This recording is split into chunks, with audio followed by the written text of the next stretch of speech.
नाज़रीन ग्रामी, आपके हाथों में पकड़ी हुई डिवाइस यानी कि मोबाइल फोन साइंस की बिलाशुबा एक अजीम और कारआमद इजाद है। इसने हमारे पूरे लाइफस्टाइल को बदल कर रख दिया है। इसकी बदौलत अपने प्यारों से ना सिर्फ राब्ता करना आसान हो गया है, बल्कि अब कारोबार, लेन देन, मोबाइल, अस्पताल, डिस्पेंसरी और दूध दही की दुकान सब कुछ इस मोबाइल पर आ चुके हैं। लेकिन होशियार, खबरदार, ये छोटा सा आला जहां बेशुमार फायदे रखता है, वहीं ये आपकी जान भी ले सकता है।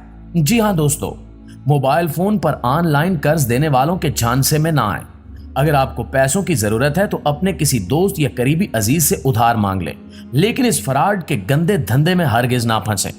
इस्लाम के नाम पर हासिल किए जाने वाले मुल्क पाकिस्तान में तमाम गैर इस्लामी काम खुलेआम और निहायत धड़ल्ले के साथ किए जा रहे हैं। आप सूद को ले लें। इस्लाम में सूद को अल्लाह और इसके रसूल सल्लल्लाहु अलैहि वसल्लम से खुली जंग करार दिया गया, लेकिन इसके बावजूद हमारे मुल्क में सूद का ये नासूर इस हद तक फैल चुका है कि इसका अफरीत अब लोगों की जानें तक लेने लगा है।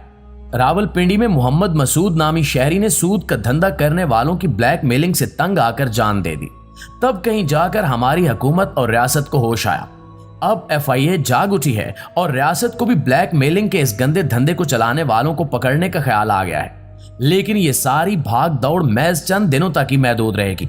इसके बाद फिर चौपट नगरी और अंधेरी रात होगी। पिछले हफ्ते रावलपिंडी के शहरी मोहम्मद मसूद की मौत की खबर सामने आई और चंद घंटों के अंदर अंदर ये खबर ना सिर्फ पाकिस्तानी मीडिया बल्कि BBC, इंडिपेंडेंट और रॉयटर्स समेत इंटरनेशनल मीडिया की भी हेडलाइन बन गई। दरअसल मसूद नामी शख्स ने अपना फर्ज निभाने के लिए ऑनलाइन लोन ऐप या कर्ज देने वाली मोबाइल एप्लीकेशन से कर्ज लिया था और फिर इस कर्ज का सूद शैतान की आंत की तरह बढ़ता चला गया और बिल आखिर इसने मसूद की हंसती बसती जिंदगी ना सिर्फ उजाड़ दी बल्कि उसे कब्र तक पहुंचा दिया। नाज़रीन ग्रामी, पंजाब के शहर रावलपिंडी में रहने वाला 42 साला मसूद रोजगार के हसूल के सिलसिले में परेशान था। एक रोज अचानक बैठे बैठे उसके मोबाइल फोन पर बरवक्त नामी एक ऐप का इश्तिहार पॉप हुआ, जिसमें बगैर शराइत व जवाबित के महज इंतहाई आसान तरीके से कर्ज देने का बताया गया था। सफेद पोश मसूद ने किसी के सामने हाथ फैलाने की बजाय इस मोबाइल एप्लीकेशन को डाउनलोड करके कर्ज के हसूल की अर्जी डाल दी और इसके साथ ही बरवक्त नामी ऐप वालों के फ्रॉड का गोरख धंधा शुरू हुआ, जो बिल आखिर हालात के सताए एक सीधे साधे कानून पसंद और शरीफ शख्स की जान लेने पर इख्तिताम पजीर हुआ। दरअसल इस लोन ऐप में कहा गया था कि यह कर्ज आप 40 रोज से लेकर 6 माह या 1 साल के अंदर बासानी किस्तों की शक्ल में वापस कर सकते हैं। लेकिन लोन देने के महज 1 हफ्ते बाद ही कंपनी के नुमाइंदों की जानिब से मसूद को फोन कॉल्स की जाने लगी और कर्ज वापसी का तकाजा किया जाने लगा। सीधे साधे शहरी ने जब बताया कि इसने तो 6 महीने के लिए कर्ज लिया है, तो फिर कंपनी की जानिब से रखे गए गुंडेनुमा मुलाजमीन ने फोन पर ना सिर्फ बदतमीजी की बल्कि गालम गलोच करते हुए इसे संगीन नतायज की धमकियां देना शुरू कर दी। फिर एक रोज तो मसूद के पैरों तले जमीन ही निकल गई जब कंपनी के नुमाइंदे ने इसे फोन करके कहा कि इसके मोबाइल में मौजूद तमाम डेटा तक इनकी रसाई है और वो इसकी फैमिली की तस्वीर लीक कर देंगे या इसके रिश्तेदारों को फोन करके कर्ज का ये सारा मामला बताएंगे। इस पर मसूद ने शर्मिंदगी और जिल्लत से बचने के लिए अपनी जिंदगी का ही खात्मा कर लिया। खुदकुशी करने से पहले अपनी बीवी के नाम आखिरी पैगाम में बदकिस्मत शहरी का कहना था कि मैंने सूद के पैसे देने हैं, इन्होंने मेरा जीना हराम कर रखा है, मैं ना तुम्हारे काबिल हूं और ना ही अपने बच्चों को मुंह दिखा सकता हूं। मसूद की बेवा ने लोगों को बताया कि इसके शौहर चूंकि बेरोजगार थे, लिहाजा इन्होंने इखराजात की अदायगी के लिए ऑनलाइन लोन ऐप से कर्ज लिया था। एक कंपनी का कर्ज चुकाने के लिए दूसरी से उधार लिया। इस तरह वो इनके जाल में फंसते चले गए। थाना रेस कोर्स ने मोहम्मद मसूद के भाई मुजम्मिल हुसैन की मदयत में खुदकुशी का पर्चा दर्ज किया था। प्यारे साथियों, दरअसल हमारा कसूर यह है कि हम एक ऐसे बदकिस्मत माशरे और मुल्क में पैदा हुए हैं जहां इंसानी जान की कोई कीमत ही नहीं है। आए रोज सानेहात रूनुमा होते हैं, लेकिन अगले रोज कौम पिछले साने को भूलकर अगले की तैयारी कर रही होती है। चंद रोज पहले की बात है जब यूनान कश्ती हादसा हुआ। पाकिस्तान के 400 और कुछ लोगों के दावों के मुताबिक 600 नौजवान सुहाने मुस्तकबिल के ख्वाब सजाए यूनान के पानियों में गर्क हो गए, लेकिन इसके बावजूद हुकूमत सत्तू पीकर सोती रही और इसके मातहत इदारे महज तमाशा देखने में मसरूफ रहे। अभी तक जिम्मेदारों को पकड़ा गया और ना ही कोई एक्शन लिया गया। इसी तरह अब मसूद की मौत के बाद FIA जागा और इसने थोड़ी सी फुर्ती दिखाते हुए 2-4 मकामात पर छापे भी मारे, चंद लोगों को गिरफ्तार किया ताकि कागजों का पेट भरा जा सके, लेकिन अब तक कोई अमली कार्रवाई दिखाई नहीं दी।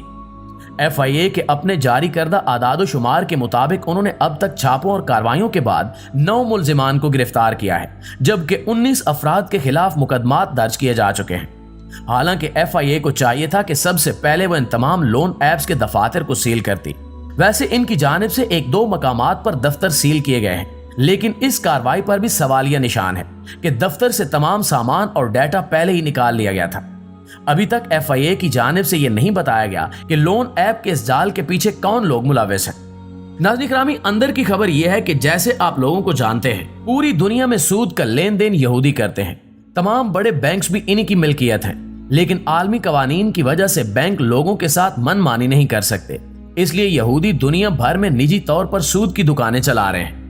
अब चूंकि पाकिस्तान और इसराइल के आपस में ताल्लुकात नहीं हैं, तो यहाँ इसराइली यहूदी बराह रास्त काम नहीं कर सकते। चुनांचे इन्होंने यहाँ अपने एजेंट भर्ती करके इन्हें फ्रंट मैन रखकर सूदी कारोबार का ये धंधा शुरू कराया। इस किस्म की लोन ऐप्स के झांसे में आकर इंडिया में दर्जनों किसान खुदकुशी कर चुके हैं। ऑनलाइन ऐप के जाल में फंसने वाले मुख्तलिफ लोगों से बात करने से बहुत ही ज्यादा होशरुबा और तहलका खेज हकायक सामने आए हैं। मिसाल के तौर पर लोन लेने के बाद उस कंपनी से रोजाना कोई ना कोई नुमाइंदा शहरी को कॉल करके रकम वापस करने पर जोर देता है, जबकि गिरफ्तार मुलजिमान ने बताया कि इन्हें रोजाना 100 से 150 कॉल्स करने का टारगेट दिया जाता था। मुतासरा शहरियों, इनके दोस्तों और इनके रिश्तेदारों को मुख्तलिफ नोयत की कॉल्स की जाती थी, जबकि टॉर्चर कॉल से मुतल्लिक अलहदा सेक्शन बने हुए थे। यानी कि जब आम तौर पर लोगों के साथ बात बनती दिखाई नहीं देती, तो फिर ये लोग बाकायदा तौर पर लोगों को हिरासा करते थे। अब यहाँ सवाल ये पैदा होता है कि अगर कोई आम बंदा अपना मोबाइल चोरी होने या छिन जाने के बाद सिम लेने फ्रेंचाइज जाए, तो उससे इतनी ज्यादा बाज़पुरस की जाती है, लेकिन फ्रॉड और गंदे धंधे में मुलविस इन लोगों के पास हजारों की तादाद में सिमें कैसे आ जाती हैं। यहाँ पाकिस्तान टेलीकॉम अथॉरिटी या PTA के किरदार पर भी सवालात उठते हैं कि क्या PTA का काम सिर्फ मुहर्रमुल हराम और रबीउल अव्वल या जलसे जलूसों के मौके पर मोबाइल सर्विस बंद करना रह गया है? क्या PTA को नहीं मालूम कि पाकिस्तान में कौन कौन सी ऐप्स काम कर रही हैं? ऑनलाइन लोन ऐप्स तो महज एक हिस्सा है। पुराने जमाने में लोग काबा खाने और फहाशी के अड्डों पर जाते हुए डरते थे कि कोई देख न ले, लेकिन बाकायदा तौर पर फहाशी और जुए के अड्डों की ऐप्स भी आ चुकी हैं और धड़ल्ले से ये कारोबार भी पाकिस्तान में जोरों पर है। लेकिन पाकिस्तान टेलीकॉम अथॉरिटी नामी इदारे ने अपनी आंखें बंद कर रखी हैं। इनकी बला से लोग मरते हैं तो मरें, मुल्क में फहाशी फैलती है तो फैले, नौजवान अपनी हलाल कमाई ऑनलाइन जुए पर लगाते हैं तो लगाएं। इनकी जानिब से अब तक ऐप्स को बंद नहीं किया गया। दोस्तों, आज के डिजिटल दौर में लोगों के साथ फ्रॉड करना बहुत ही आसान हो चुका है। सोशल मीडिया पर कर्जा देने की बहुत सारी ऑनलाइन ऐप्स मौजूद हैं जो लोगों को छोटे कर्जे फराहम करती हैं। आमतौर पर इनका कर्ज 10,000 से 50,000 के दरमियान होता है।